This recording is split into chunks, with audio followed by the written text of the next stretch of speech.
Hi guys, അസ്സലാമു അലൈക്കും. ദോശയിലേക്കും ഇഡ്ഡലിയിലേക്കൊക്കെ കഴിക്കാൻ പറ്റിയ ഒരു ടേസ്റ്റി ചട്നിയുടെ റെസിപ്പിയുമായിട്ടാണ് ഞാനിന്ന് വന്നിട്ടുള്ളത്. അപ്പോൾ നമ്മുടെ വീഡിയോ ഇഷ്ടമായാൽ ലൈക്ക് ചെയ്യാനും നമ്മുടെ ചാനൽ സബ്സ്ക്രൈബ് ചെയ്യാനും മറക്കല്ലേ. Welcome to my channel.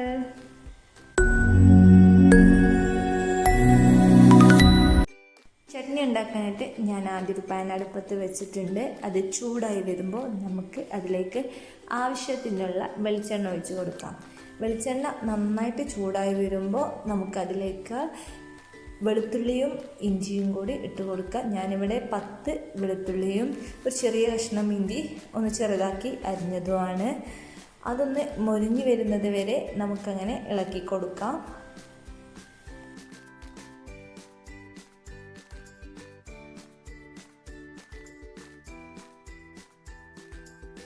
ഇനി അതിലേക്ക് ഞാനൊരു കപ്പ് സവോള ചേർക്കുന്നുണ്ട്. അത് നന്നായിട്ടൊന്ന് ഇളക്കി കൊടുക്കാം. സവാള ഒന്ന് വേവാനായിട്ട് ഞാനത് മൂടി വെച്ച് വേവിക്കുന്നുണ്ട്. ഇങ്ങനെ വെച്ചാൽ പെട്ടെന്ന് സവാള വാടിക്കിട്ടും കേട്ടോ. അപ്പോൾ നമ്മൾ സവാള ഒന്ന് ചെറുതായിട്ട് വാടിയിട്ടുണ്ട്. അധികം വാടേണ്ട ആവശ്യമില്ല കേട്ടോ, ചെറുതായിട്ടൊന്ന് വാടിയാൽ മതി. ഇനി അതിലേക്ക് ഞാനൊരു 6 വറ്റൽമുളക് ഇട്ട് കൊടുക്കുന്നുണ്ട്.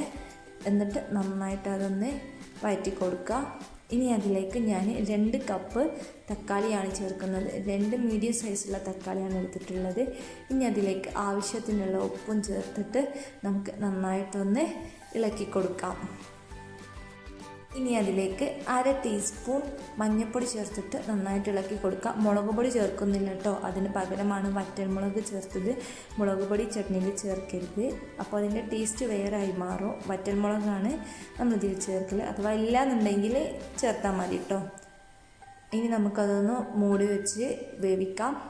അപ്പോൾ നമ്മുടെ തക്കാളിയും ഉള്ളിയൊക്കെ ഒന്ന് ജസ്റ്റ് ഒന്ന് വാടി വന്നിട്ടുണ്ട്. നല്ല വാടേണ്ട ആവശ്യമില്ല, കാരണം നമുക്കിത് അരച്ചെടുക്കാനുള്ളതാണ്. അപ്പോൾ ചെറുതായിട്ടൊന്ന് വാടിയാൽ മതി. ഇനി നമുക്കിത് ചൂടാറാനായിട്ട് വെക്കാം. ചൂടാറിയിട്ട് നമുക്കിത് അരച്ചെടുക്കാം.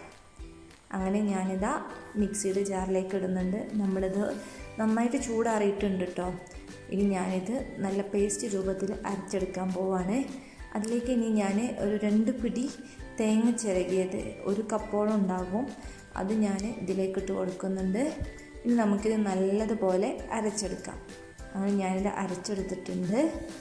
ഇനി ആ പാനിനെ നമ്മൾ അടുപ്പത്ത് വെച്ച് അതിലേക്ക് കുറച്ച് വെളിച്ചെണ്ണയും ആവശ്യത്തിനുള്ള കടുകും ഇട്ട് കൊടുക്കുക.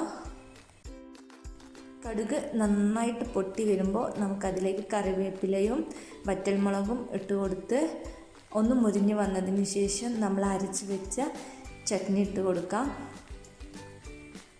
അതിലേക്ക് കുറച്ചുകൂടെ ഉപ്പും കൂടി ചേർക്കുന്നുണ്ട്, കാരണം നമ്മൾ തേങ്ങ ചേർത്തതാണ്, അപ്പോൾ ഉപ്പ് കുറവായിരിക്കും. അതുകൊണ്ട് ഞാൻ കുറച്ചുകൂടെ ഉപ്പ് ചേർക്കുന്നുണ്ട്. അങ്ങനെ നമ്മുടെ ചട്നി ഇവിടെ റെഡി ആയിട്ടുണ്ട്. സൂപ്പർ ടേസ്റ്റാണ്. ഒന്ന് ട്രൈ ചെയ്ത് നോക്കാം കേട്ടോ.